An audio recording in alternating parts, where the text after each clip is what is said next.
I'm Maggie, a public health sciences student, and I'm going to define public health by showing you some ways you can find it around my apartment. This is my kitchen. It's definitely a little messier than I would like right now.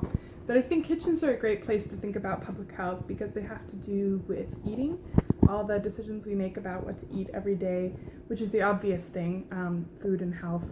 But I also think that kitchens are a great place to illustrate another principle of public health, which is access. Who has access to the time to cook, the money for good ingredients, a safe place to cook.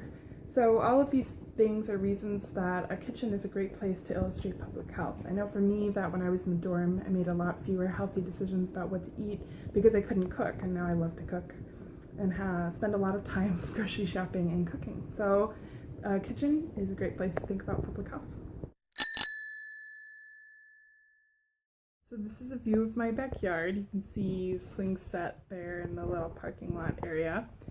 I think a backyard is a really nice way to think about public health because it gets to the idea of leisure time and exercise. So kids playing outside as opposed to maybe being stuck inside because they don't live in a safe neighborhood or having too much video game and screen time is very much a concern of public health. I also wanted to feature it because in St. Paul we have huge problems with lead paint and lead in old houses. I live in a really old building. It's probably over 100 years old. And I worry about lead all the time. There's a few small kids who live in my building and I get a little nervous when they play outside because I have no idea what's in that soil, which is also very much part of public health. How do we live healthy lives? We need to have a healthy environment.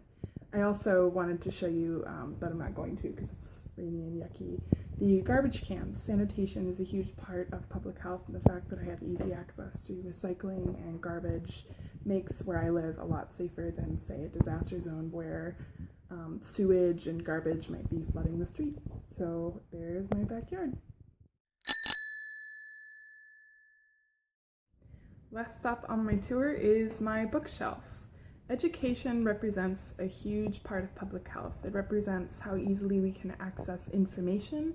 It represents researchers in public health, and it represents just health disparities in general. The more well-educated you are, the more likely you are to be healthy. I have had access to really good education my whole life. My family pretty much has all gone to college. Some of them have gotten advanced degrees, and that has very much impacted my health and my ability to access health. So even though a bookshelf might not be the first place you think of for public health, it's definitely a place where public health happens. Now that I've shown you around my apartment, I'm going to highlight 3 careers you can have with your public health sciences degree right here in St. Paul. Many public health professionals work in food safety, ensuring that restaurants and grocery stores are held to high standards so we can be sure that the food we're eating is safe and delicious.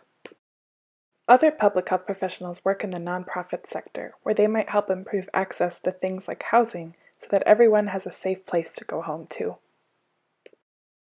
Finally, doctors, nurses, and other medical professionals can bring a public health perspective to their work, ensuring that populations are healthy, not just individuals.